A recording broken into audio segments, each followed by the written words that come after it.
नमस्कार, KP news 24/7 में आपका स्वागत है। मैं हूं पूजा आपके साथ। आइए अब देखते हैं मुख्य समाचार। अहमदाबाद तालुके के हलीखेड़ बी में स्थित ASD Hiware English medium high school SSLC का आया अच्छा रिजल्ट, छात्रों ने किया टॉप।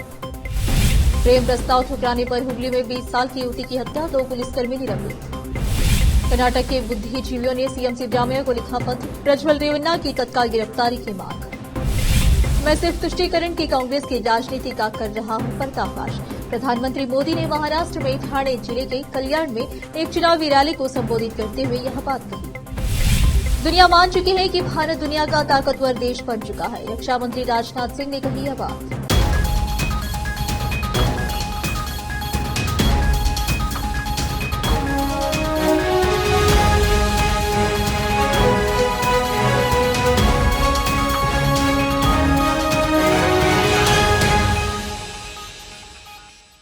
अब समाचार विस्तार से। अहमदाबाद तालुके के हलीखेड़ बी में स्थित ASD Hiware English medium high school को चालू वर्ष में ही आयोजित एसएसएलसी परीक्षा में अच्छे परिणाम मिले हैं। वैष्णवी आनंद बाबू ने 98.56% अंक हासिल किए और तालुके में पहला स्थान हासिल किया, जबकि वैष्णवी शेट्टी ने 97.62% अंक हासिल किए और दूसरा स्थान हासिल किया। 4 छात्रों ने 90% अंक हासिल किए। बेहतर प्रदर्शन करने वाले विद्यार्थियों की प्रेरणा हेतु सम्मान कार्यक्रम आयोजित किया गया। ASD Hiware English medium high school के अध्यक्ष नागराजा हिवारे ने कहा, मैं बच्चों की उपलब्धि से बहुत खुश हूं। उन्होंने हमारे विद्यालय के बच्चों के जिला एवं तालुका स्तर पर प्रथम आने पर सभी शिक्षकों एवं कर्मचारियों को बधाई देते हुए उन्होंने बच्चों की उपलब्धि में सहयोग के लिए अभिभावकों को भी बधाई दी। कार्यक्रम में पूर्व जिला परिषद सदस्य केशवराव तलघाटकर, नगर निगम परिषद पार्षद मल्लिकार्जुन प्रभा, यूसुफ सौदागर, प्रमुख शिवराज लटकर, शांत कुमार अरली, स्कूल उपाध्यक्ष रुचितायन हिवारे और बच्चों के माता पिता उपस्थित थे। चिटकुपा से अजीम की report. Today I am great happy and feeling proud because of top results of our school, and I want to congratulate each and every students of our batch on the behalf of management, staff and entire RHM city. And especially I want to congratulate Vaishnavi Anand Babu, who secured first place in Taluka and also 6th topper in district level in Bidar district, and we have the 11th place in Karnataka state level, and this result we will continue in next year also. This is a little bit challenging, like, because in this situation you know how the exams were there. Next year also we score like this one. S G ಬಾರಿ English medium ಹೈಸ್ಕೂಲಲ್ಲಿ 3ನೇ ಸ್ಥಾನವನ್ನು ಪಡೆದಿದ್ದೇನೆ, 94.54%. ನಂದು ಏನು ಮೆಹನತ್ ಇರ್ತದೆ ಅದು ನಾ ಮಾಡೀನಿ, ಬಟ್ ಅದು ಮೆಹನತ್ ಮಾಡಕ್ಕೆ ನಮ್ಮ ಟೀಚರ್ಸ್ ಮತ್ತು ನಮ್ಮ ಪ್ರೆಸಿಡೆಂಟ್ ಸರ್ ಎಲ್ಲ ಮಕ್ಕಳು ಹಿಮ್ಮತ್ ಕೊಟ್ಟರಿ. ಮತ್ತು ನಾ ಏನು ಅಂದ್ಕೊಂಡಿದ್ದ ಅದು ನನ್ನೇನು ಮಾಡೋಕ್ಕಾಗಿಲ್ಲ, ಬಟ್ ಅದನ್ನು ಇಲ್ಲಿ ಮೋಟಿವೇಟ್ ಮಾಡ್ಯಾರ ನಂಗೆ. ಅದ್ರ ಸಲಕ ನಾವು ಮೊದಲ ಸಲ ನಮ್ಮಲ್ಲಿರ್ಬೇಕು ರೀ. ಆಮೇಗಿಂದ ಟೀಚರ್ಸ್ ನೀವು ಎಷ್ಟು ಭೀ ಕಲಿಸ್ರಿ, ಹಿಮ್ಮತ್ತೇ ಇಲ್ಲ, ನಿಮ್ಮಲ್ಲಿ ಛಲನೇ ಇಲ್ಲ ಅಂದ್ರೆ ಏನು ಮಾಡೋಕ್ಕಾಗ್ತದೆ. ಅದಕ್ಕೆ ಛಲ ಮುಖ್ಯ ಮತ್ತು ನಿಮ್ಮ ಪ್ರಿಪ್ರೇಷನ್ ಮುಖ್ಯ, ಮತ್ತು ಆಮೇಗಿಂದ ಟೀಚರ್ಸ್ ಗೈಡಿಂಗ್ ಅದು ಸಪೋರ್ಟ್ ಮುಖ್ಯ. ಅದೇ ಒಂದು ಹೇಳಿ ನನ್ನ ಮಾತನ್ನು ಮುಗಿಸ್ತೀನಿ. ಧನ್ಯವಾದ. ನಾನು ಮಕ್ಕಳಿಗೆ ಒಂದು ತಾಲೂಕಾ ಮಟ್ಟದಲ್ಲಿ, ಜಿಲ್ಲಾ ಮಟ್ಟದಲ್ಲಿ ಮತ್ತು ರಾಜ್ಯ ಮಟ್ಟದಲ್ಲಿ ಒಂದು ಗುರುತಿಸಿಕೊಂಡಿದ್ದಕ್ಕಾಗಿ ಎಲ್ಲ ಮಕ್ಕಳಿಗೆ ಅಭಿನಂದನೆಗಳು ಸಲ್ಲಿಸ್ತಾ ಇದ್ದೀನಿ. ವಿಶೇಷವಾಗಿ ಮಕ್ಕಳು ಈ ಮಟ್ಟಕ್ಕೆ ಬೆಳಿಬೇಕು, ಈ ಮಟ್ಟದಲ್ಲಿ ಒಂದು ಮಾರ್ಕ್ಸ್ ಸ್ಕೋರ್ ಮಾಡಬೇಕಂದ್ರೆ ನಾನು ಎಲ್ಲ ನನ್ನ ಶಿಕ್ಷಕ ವೃಂದದವರಿಗೆ ಮತ್ತು ಪ್ರಾಂಶುಪಾಲರಿಗೆ ನಾನು ವಿಶೇಷವಾಗಿ ಅಭಿನಂದನೆಗಳನ್ನು ಸಲ್ಲಿಸ್ತೀನಿ. ಅವರು ಇನ್ನೂ ಕೂಡ ನನ್ನ ವೈಷ್ಣವಿ ಹೇಳ್ತಾ ಇದ್ರು, ನಾನು 625 ಔಟ್ ಆಫ್ 624 ನನಗೆ ಬರಬೇಕಾಗಿತ್ತು, ಎಲ್ಲೋ ಒಂದು ಕಡೆ ತಪ್ಪಾಗಿದೆ. ಅದು ಬರ್ತಕ್ಕಂಥ ಮುಂದಿನ ಅಕಾಡೆಮಿಕ್ ಇಯರಲ್ಲಿ ಮಕ್ಕಳಿಗೆ ಇನ್ನೂ ಕೂಡ ಹೆಚ್ಚಿನ ಒತ್ತು ಕೊಟ್ಟು ಮುಂದೆ ನೆಕ್ಸ್ಟ್ ಮತ್ತು ನಾವು ಇನ್ನೂ ಹೆಚ್ಚಿಗೆ ಪ್ರದರ್ಶನವನ್ನು ಮಾಡಬೇಕಂತೇಳಿ ನಾನು ಎಲ್ಲ ಶಿಕ್ಷಕರಿಗೆ ಆಲ್ರೆಡಿ ಒಂದು ಇದ್ರ ಮುಖಾಂತರ ಹೇಳಿದ್ದೀನಿ. ಮತ್ತು ಬರ್ತಕ್ಕಂಥ ದಿನಗಳಲ್ಲಿ ಇನ್ನೂ ಹೆಚ್ಚಿನ ಉತ್ತಮವಾದಂಥ ಒಂದು ಒಳ್ಳೆಯ ಒಂದು ಶಿಕ್ಷಣ ಕೊಡಲಿಕ್ಕೆ ನಾನು ಬದ್ಧವಾಗಿದ್ದೀನಿ ಅಂತ. Hello everyone, myself Vaishnavi Shetty. I scored 97.92, that is 612 marks in my SSLC. Main credit goes to our school and staff, teachers and my parents, because they supported me a lot, and whenever I doubted myself that I will not score, my parents encouraged me, and President sir used to come in class, and they motivated us and said you can do, all can score good marks and all are intelligent. This is the thought of our principal ma'am, and they conducted 2 Karnataka के हुबली में नेहा हिरेमठ हत्याकांड के बाद प्रेम प्रस्ताव ठुकराने पर एक और युवती की चाकू मारकर हत्या कर दी। आरोपी ने युवती को वैसे ही जान से मारने की धमकी दी थी जैसे हुबली कॉलेज की 21 वर्षीय छात्रा नेहा को उसके पूर्व सहपाठी ने दी थी। युवती ने धमकी के बारे में पुलिस से शिकायत की, लेकिन कोई फायदा नहीं हुआ। घटना सामने आने के बाद लोगों का गुस्सा फूट गया। उन्होंने प्रदर्शन कर आरोपियों के खिलाफ कार्रवाई की मांग की। हालांकि इस मामले में लापरवाही बरतने पर 2 पुलिस अधिकारियों को निलंबित कर दिया गया है। जानकारी के अनुसार अंजलि नाम की युवती को गिरीश उर्फ विश्वा ने प्रेम प्रस्ताव ठुकराने पर जान से मारने की धमकी दी थी। अंजलि मामले की शिकायत लेकर बेंडीगेरी पुलिस स्टेशन पहुंची थी। उसने पुलिस को बताया था कि गिरीश नाम का युवक उसे नेहा हिरेमठ की तरह जान से मारने की धमकी दे रहा है, लेकिन पुलिस ने कार्रवाई करने के बजाय उसे वापस भेज दिया। कर्नाटक के हासन सांसद प्रज्वल रेवन्ना अश्लील वीडियो कांड के चलते विवादों में है। इस बीच कर्नाटक के साहित्यकारों और शिक्षाविदों के एक समूह ने मुख्यमंत्री सिद्धरामैया को पत्र लिखकर सांसद रेवन्ना की तत्काल गिरफ्तारी की मांग की है। गौरतलब है कि रेवन्ना फिलहाल विदेश में है। राज्य सरकार ने मामले में अतिरिक्त पुलिस महानिदेशक पीके सिंह की अध्यक्षता में एक विशेष जांच दल का गठन किया है। रेवन्ना की गिरफ्तारी के लिए इंटरपोल ने ब्लू कॉर्नर नोटिस भी जारी किया है। मीडिया रिपोर्ट के अनुसार साहित्यकारों, शिक्षाविदों, नाटककारों, गायकों और सामाजिक कार्यकर्ताओं सहित 107 बुद्धिजीवियों ने कथित यौन शोषण की निंदा की है। सीएम को लिखे पत्र में बुद्धिजीवियों ने कहा कि यह घटना शक्तिशाली परिवार की सामंती मानसिकता को दर्शाती है। इस परिवार के लोग सांसद, विधानसभा, विधान परिषद, पंचायत और नगर निकायों में प्रमुख पदों पर हैं। रेवन्ना के कारण कई महिलाओं को अपमान सहना पड़ा। कई महिलाओं ने आत्महत्या का प्रयास भी किया। कई परिवारों ने तो हासन ही छोड़ दिया। पत्र पर प्रतिक्रिया व्यक्त करते हुए गृह मंत्री डॉक्टर जी परमेश्वर ने कहा कि हम पत्र को गंभीरता से लेंगे। बेंगलुरु के एम चिन्नास्वामी स्टेडियम में मैच देखते समय कुछ भी खरीदकर खाना जान पर भारी पड़ सकता है। 3 दिन पहले हुए इंडियन प्रीमियर लीग आईपीएल मुकाबले के दौरान एक दर्शक को फूड पॉइजनिंग के कारण अस्पताल ले जाना पड़ा।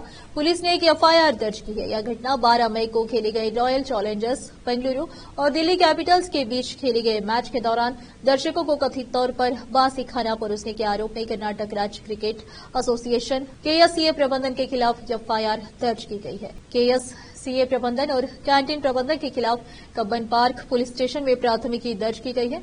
शिकायत 23 वर्षीय चैतन्य द्वारा दर्ज की गई, जो अपने दोस्त गौतम के साथ Qatar Airways fans terrace stand से स्टेडियम में मैच देख रहे थे। मैच के दौरान चैतन्य ने स्टैंड पर मौजूदा कैंटीन से खाना खाया। उन्होंने घी, चावल, इडली, चना मसाला, कटलेट, रायता और सूखा जामुन खाया। खाने के कुछ देर बाद चैतन्य को पेट में दर्द हुआ। इसके बाद चैतन्य बैठे बैठे गिर पड़े। स्टेडियम के स्टाफ की सहायता से स्टेडियम के बाहर एम्बुलेंस में उन्हें प्राथमिकी उपचार दिया गया। इसके बाद जब उन्हें एक निजी अस्पताल में भर्ती कराया गया तो डॉक्टरों ने चैतन्य की जांच कर पुष्टि की कि वह फूड पॉइजनिंग से ही पीड़ित है। आरोप है कि चैतन्य की तबीयत खराब होने का कारण कैंटीन में परोसा गया खाना था। लघु उद्योग और सार्वजनिक उद्यम मंत्री शरण बसप्पा दशनापुर ने सवाल किया कि भाजपा और जेडीएस नेता हासन के सांसद प्रज्वल रेवन्ना के एनकाउंटर की मांग क्यों नहीं कर रहे, जो कथित तौर पर सेक्स स्कैंडल में शामिल है। वह यौन उत्पीड़न के वीडियो वाले पेन ड्राइव के वितरण में कथित संलिप्तता के संबंध में उप मुख्यमंत्री डीके शिव कुमार के खिलाफ दोनों दलों के नेताओं द्वारा लगाए गए आरोपों पर प्रतिक्रिया दे रहे थे। भाजपा और जेडीएस दोनों नेताओं ने नेहा हिरेमठ हत्या मामले में हमलावर की मुठभेड़ की मांग की थी। वे अब प्रज्वल रेवन्ना के एनकाउंटर की मांग क्यों नहीं कर रहे? कहा गए ये नेता न्याय सबके लिए समान क्यों नहीं है?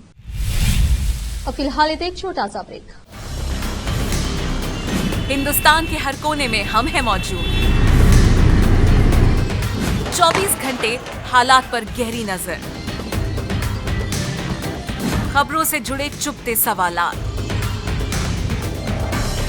और आपको दिखाता है धार्मिक, सामाजिक, राजनीतिक, लोकल और इंटरनेशनल न्यूज की सबसे बेहतर कवरेज, जो आपको रखती है हर पल बाखबर। देश और दुनिया भर की खबर के लिए देखते रहें केपी न्यूज 24/7। देखते रहें KP News 24/7।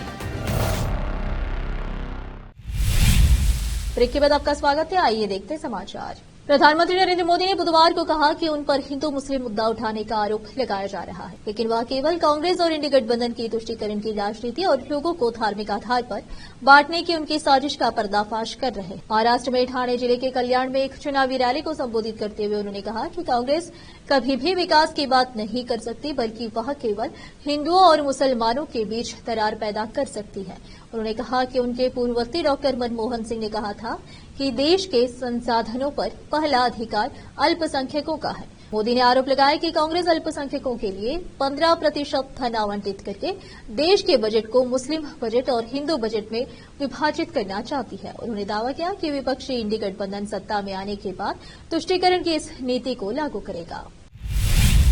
अपने संसदीय क्षेत्र में चुनाव प्रचार अभियान में जुटे रक्षा मंत्री राजनाथ सिंह ने बुधवार को कहा कि दुनिया मान चुकी है कि भारत दुनिया का ताकतवर देश बन चुका है।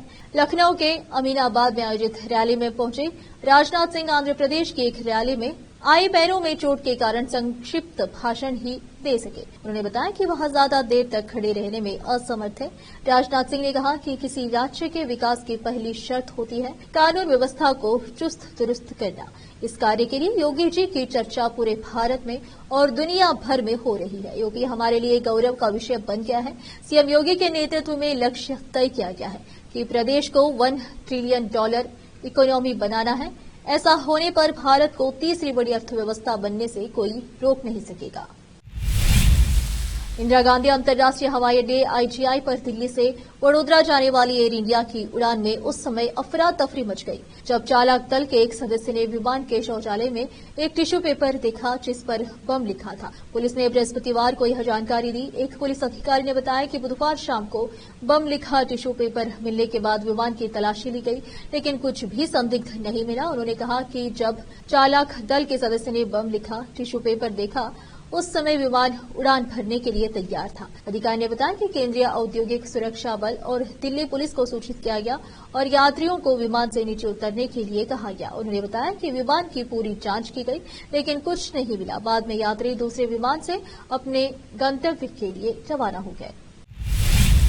केंद्रीय मंत्री ज्योतिरादित्य सिंधिया की मां माधवी राजे सिंधिया का बुधवार सुबह दिल्ली के अखिल भारतीय आयुर्विज्ञान संस्थान एम्स में निधन हो गया। एक सूत्र ने यह जानकारी दी। सूत्रों ने बताया कि आज सुबह 9:28 पर उन्होंने अंतिम सांस ली। वो बीते कुछ दिन से वेंटिलेटर पर थी। सूत्र ने यह भी बताया कि उनका पिछले 3 महीने से एम्स में इलाज किया जा रहा था। वह निमोनिया के साथ साथ स्पेसिस से भी पीड़ित थी। पिछले कुछ दिनों से माधवी राजे सिंधिया की सेहत क्रिटिकल स्टेज पर पहुंच गई थी।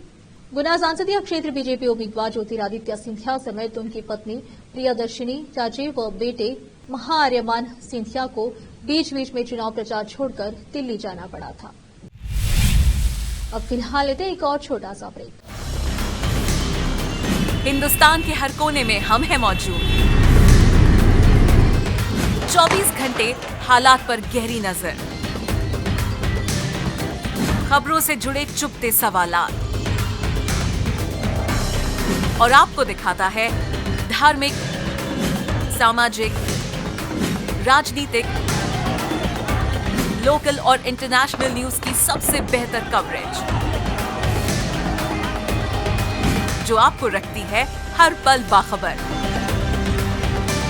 देश और दुनिया भर की खबर के लिए देखते रहें KP News 24/7। ब्रेक के बाद आपका स्वागत है। आइए देखते समाचार। उन्होंने कहा कि जब चालक दल के सदस्य ने बम लिखा टिश्यू पेपर देखा उस समय विमान उड़ान भरने के लिए तैयार था। अधिकारी ने बताया कि केंद्रीय औद्योगिक सुरक्षा बल और दिल्ली पुलिस को सूचित किया गया और यात्रियों को विमान से नीचे उतरने के लिए कहा गया। उन्होंने बताया कि विमान की पूरी जांच की गई, लेकिन कुछ नहीं मिला। बाद में यात्री दूसरे विमान से अपने गंतव्य के लिए रवाना हो गए। इन सीटों पर राजा भैया का सबसे ज्यादा प्रभाव है। ऐसे में राजा भैया का किसी पार्टी को समर्थन न देने के ऐलान से ये तो साफ है कि जो बिरादरी राजा भैया के साथ है उनका एक मुश्त वोट अब किसी एक पार्टी के खाते में नहीं जाएगा। अगर ऐसे में कहे कि राजा भैया के एक फैसले ने भारतीय जनता पार्टी समेत अन्य पार्टी को सारा गणित ही बिगाड़ दिया है तो कुछ गलत नहीं होगा।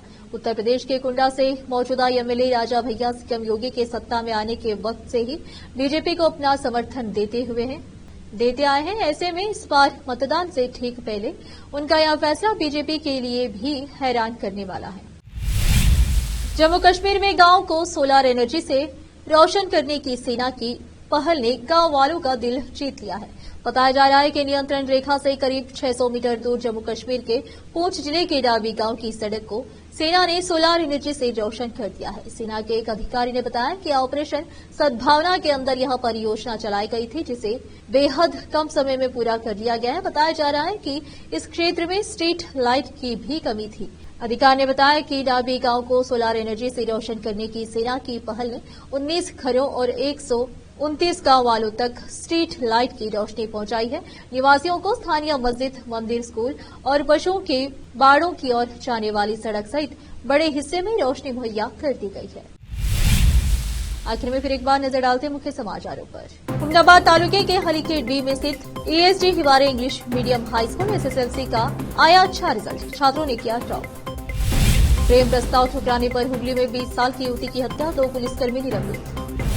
कर्नाटक के बुद्धिजीवियों ने सीएम सिद्धरामैया को लिखा पत्र, प्रज्वल रेवन्ना की तत्काल गिरफ्तारी की मांग। मैं सिर्फ तुष्टीकरण की कांग्रेस की राजनीति का कर रहा हूं पर्दाफाश। प्रधानमंत्री मोदी ने महाराष्ट्र में ठाणे जिले के कल्याण में एक चुनावी रैली को संबोधित करते हुए यह बात कही। दुनिया मान चुकी है कि भारत दुनिया का ताकतवर देश बन चुका है, रक्षा मंत्री राजनाथ सिंह ने कही यह बात।